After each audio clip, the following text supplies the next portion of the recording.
Who is an underrated woman from history who needs more exposure? Nellie Bly is my personal favorite.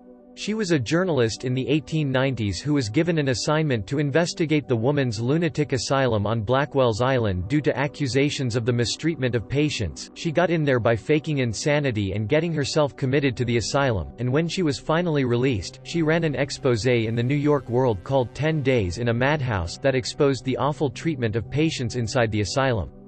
This was considered a revolution in investigative journalism. Plus, she read Around the World in 80 Days, basically decided she could do better, and went around the world in 72 days. She was also an inventor, and was one of the primary journalists to cover the suffragette movement. One of my favorite historical figures who doesn't get enough attention. Irena Sendler, 1910–2008. She saved 2,500 children during the Holocaust from the Warsaw Ghetto. Even when she was arrested and tortured, she wouldn't reveal the identities of those children or the people she was working with. Later, after her escape, she was nominated for the Nobel Peace Prize.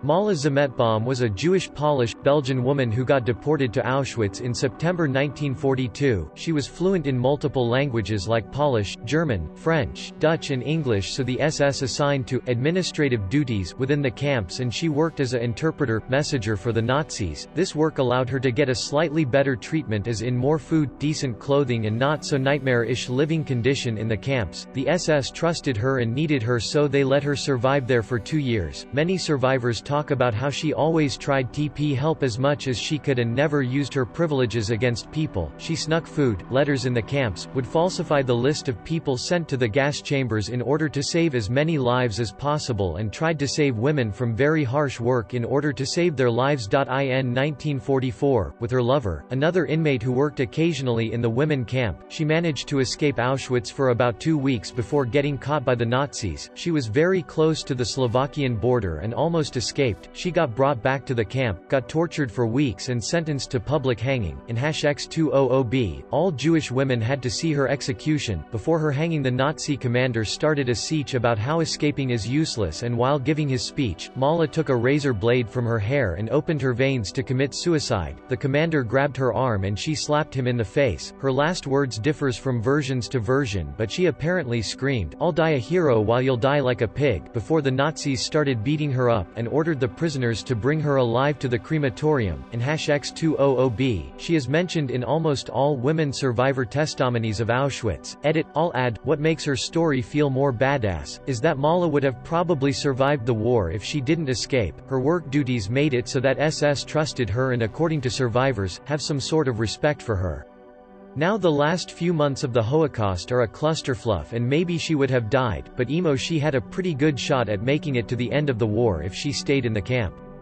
She escaped Auschwitz with, apparently, documents testifying of the extermination process going on there. She didn't solely escape because she wanted to be free, she escaped because she wanted the world to know what was going on. Grace Hopper, she invented the compiler, which is the tool computer programmers use to turn their code into software. She was told computers were for doing calculations and not for running programs, so it couldn't be done. She figured it out anyway and changed the world forever. She might be the most important woman of all time. Nobody knows who she is. Maria Oktyabrskaya. After her husband was killed by Germans during World War II, she bought herself a tank, asked Stalin permission to go to the front lines, and on her first maneuver killed 30 Nazis. She wrote to her sister, "I've had my baptism by fire. I beat the brothers, sometimes I'm so angry I can't even breathe." Bessie Coleman, saved up money from being a manicurist and chili slinger, tried to go to aviation school, was denied for being female and black, and eventually was financially backed to travel to France to earn her aviator's license, which she did in 1921. She came back to the US as the first woman of black and Native American descent to earn an aviation license and the first person of black and NA descent to earn an international aviation license. To make a living as a civilian aviator, she became a barnstormer and exhibition aviator. She died 5 years later when the plane she was flying went into a spin and she was thrown out at 2,000 feet. Fatima bint Muhammad al-Firia al-Qarashia, long name, founder of the oldest still-running university, after her dad and her husband ate dirt. Instead of sitting around and basking in her enormous wealth, she decided to start the world's first degree-giving uni. It's been running since 800 CE. Margaret the Human Calculator, Hamilton. She led the MIT team assigned to develop code for Apollo 11's onboard flight software. She was so brilliant, and so accurate, that she was asked to check the math performed by MIT's computers. This, by itself, is remarkable. It gets better, of course. While preparing for the Apollo 11 flight, Hamilton urged her male superiors that the mission required additional backup code, to act as a fail-safe in case something went wrong. She was criticized and ordered to do no such thing, because the astronauts were trained never to make a mistake. Defying orders, Hamilton programmed the code anyway. And wouldn't you know it? Minutes before Apollo 11 landed on the surface of the Moon, something did go wrong, an alarm was triggered and the Moon landing was in peril. It was Hamilton's code that saved the mission. Without her, we likely would not have landed on the Moon. Photo of Hamilton standing next to the listings of software she and her team created for the Apollo mission. https://upload.wikimedia.org/Wikipedia/commons/d/db/margaret_Restoration.jpg::.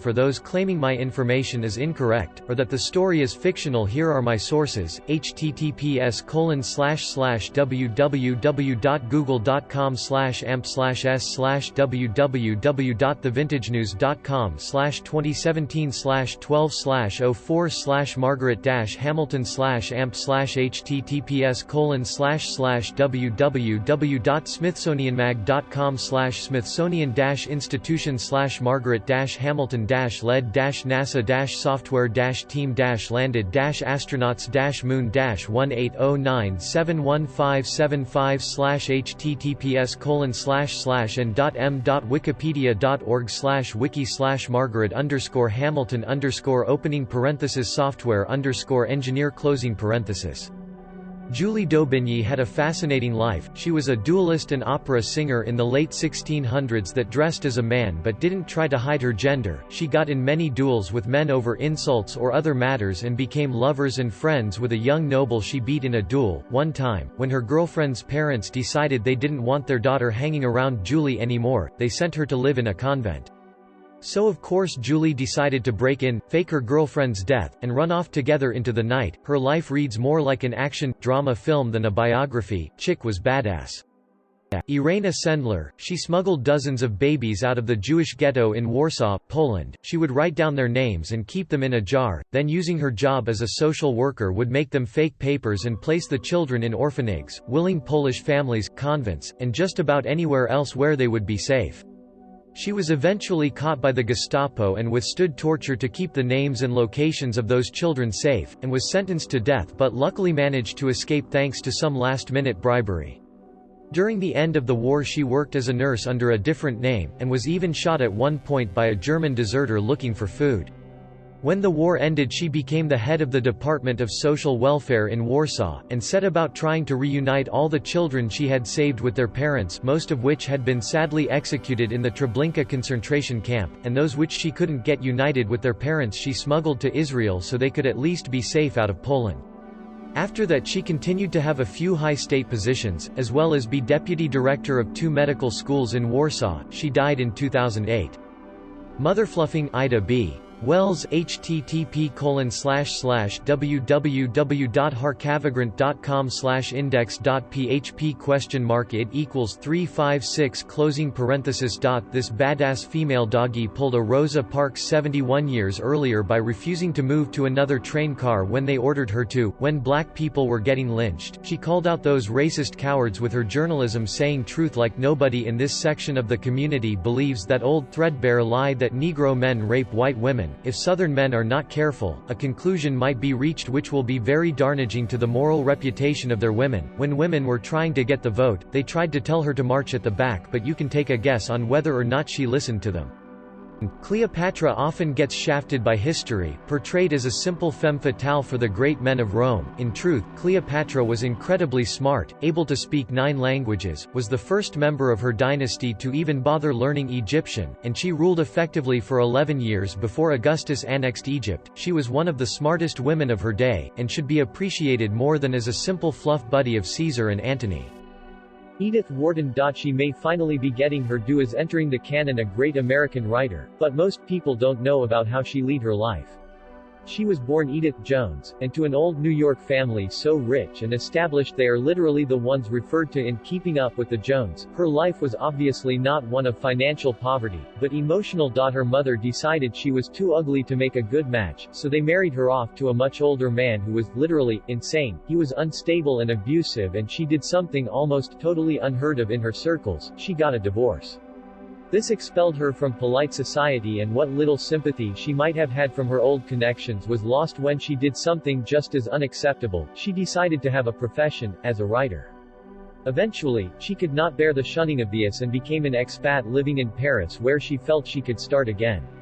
During her lifetime, she was never considered to be a writer of equal intellectual status to her male contemporaries, such as Henry James. However, she had some success financially and otherwise. She won a Pulitzer, and she lived as a single woman by her own rules at a time when that was rarely done. Her revenge, of course, was that she wrote very popular books, portraying this New York society as full of toxic, destructive hypocrites who are generally just parasites on the rest of humanity. To this day, people still eat this stuff up, reading books about how the rich are totally miserable butts and just end up ruining each other's lives because no one is happy and no one can be happy. Her life wasn't perfect. She never found a real love match, which was a big source of sadness for her. Apparently, she just felt like she had too much baggage as a woman, too ugly, a professional, divorced. She did share a lover with Henry James, Morton Fullerton. It seems, according to letters, she was really quite devoted to him, or wanted to be, but the feelings weren't entirely mutual. Morton's big lucky break in life was that she had a father who loved her, and he valued her intellect and allowed her to, rather secretly, educate herself in his library and develop her mind in ways that were unacceptable for women at the time. I think she was a badass.